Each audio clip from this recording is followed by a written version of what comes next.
What's up, guys?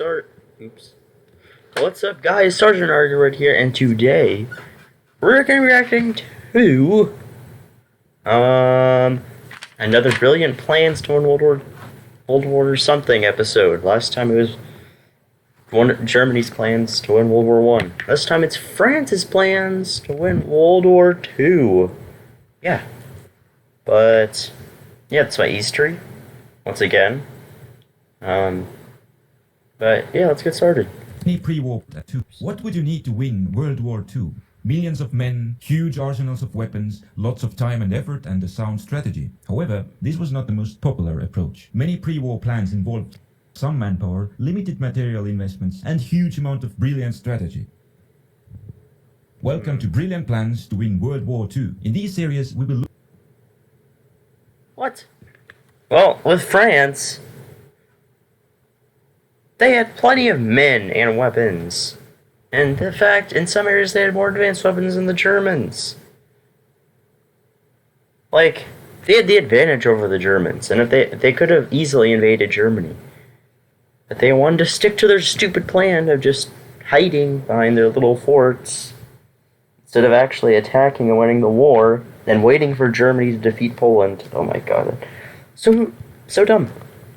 France lost because of their terrible strategy and their miscalculation. Brilliant strategy. Welcome to Brilliant Plans to Win World War II. In these series, we will look at 4 brilliant plans that were supposed to win World War II easily. In the first episode, we will examine the French plan. World War I was a disaster for France. More than 1 million French soldiers had been killed and parts of northern France devastated. However, it would never be repeated. This time, the French General Staff had created a master plan that would have France win the next war with few risks and casualties. Today, we will look at their plan and see what went wrong. In the center of the French plan were resources. To fight a modern war, you need loads of them. The main resources were food, iron, coal, and oil. Besides that, there was a wide array of rare materials for building specialized weapons. The French strategy was to deny most of these materials to Germany. It was possible because only coal was found in Germany.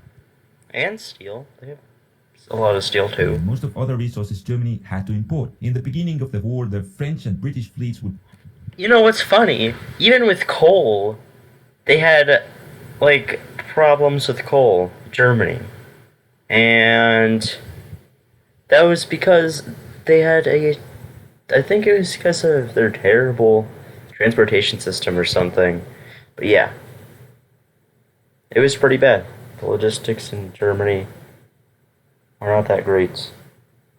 But yeah, you should look it up on your own. It's really interesting. Germany and stop all shipments of military value. That would deny Germany many food imports and rare materials like rubber and aluminum. Now Germany would only be able to trade overland with European countries. The Soviets exported food and had a lot of other resources, but Nazis and communists were enemies, and Soviets would never feed the German war machine. That meant that Germany was to be left without food imports. Now there were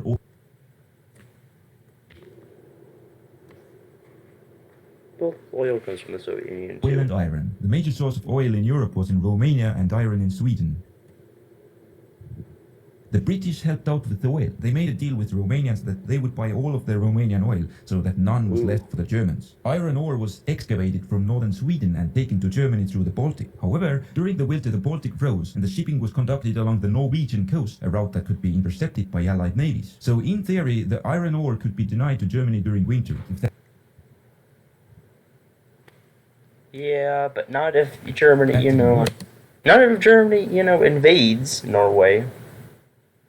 That's never good. Then Norway could be invaded by the Allies and then Sweden pressured to stop the trade altogether. Germany was well aware of these weaknesses and attempted to produce oil and rubber synthetically and hoard other materials in peacetime. However, these steps were not enough to sustain a long war. How would these shortages influence the German ability to fight? Without food, Germany had to field a smaller army. Without iron, it could not replace losses and modernize equipment. With oil shortages, the use of tanks, planes and trucks would be limited and in the end stop altogether. Finally, Germany would run out of food and oil and be forced to surrender. Meanwhile, France would have all access to these materials and could expand and modernize its army. As time went by, the balance of power would shift in favor of the French. But in the beginning, the armies would be rather equal. Would Germany have a chance to defeat France then? The French prepared for this occasion and they created an impregnable defense. Along the Franco-German border, the hilly terrain favored static defenses and hundreds of concrete bunkers and thousands of obstacles were built there.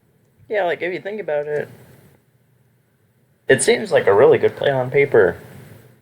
It's just that, one, they're way too committed to their plan to be able to adapt and actually invade Germany or something like that. And two, they didn't take some things into account, like the Ardennes forest.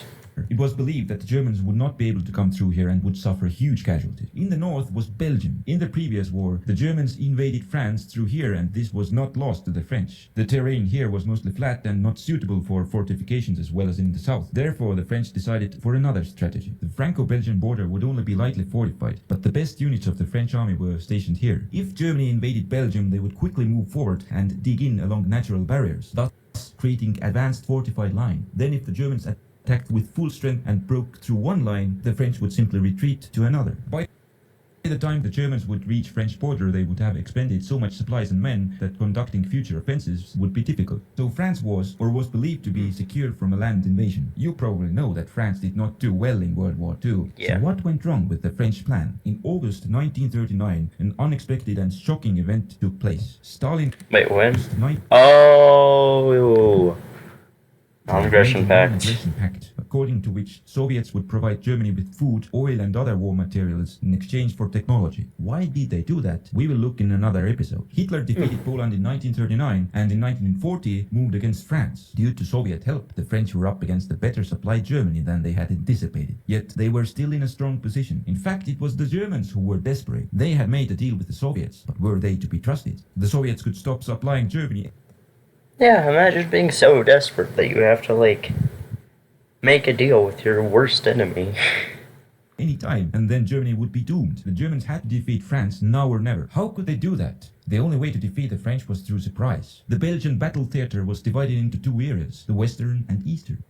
The west was a good terrain for maneuver warfare, and the Allies expected the Germans to attack here. In the east there were the Ardennes hills that had few roads and were generally considered impassable for panzers. Therefore, the French did not defend them well. So the Germans put all on one card and gambled. They decided to risk...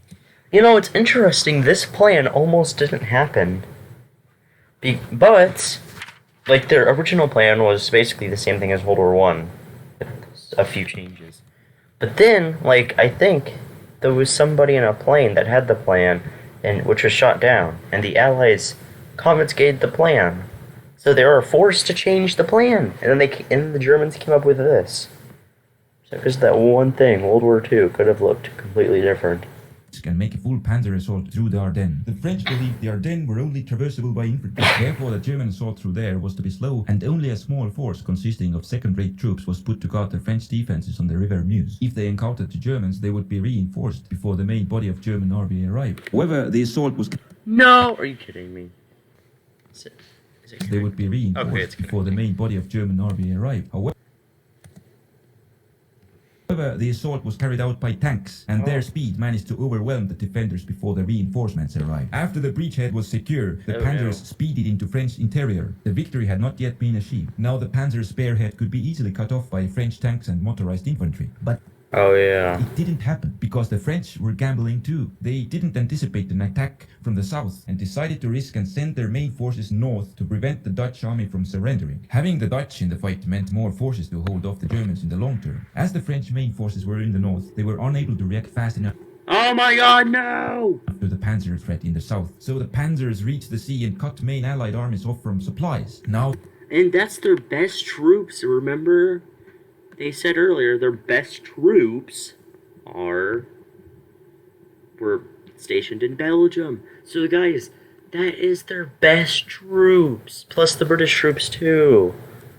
Now the Germans turned towards Paris. It was the time to protect the French capital at all costs, but most of French elite units were stuck in Belgium. The Germans overwhelmed the remaining defenders and entered Paris. The war was lost. Now Germany could secure the resources. During the French campaign, they subdued France and the Low Countries. Thus, they also established a land connection to Spain and Portugal. Parallel with the conquest of France, the Germans occupied Norway and secured trade routes to Scandinavian countries. In the east... yeah, but remember, guys, they invaded Denmark and Norway before France.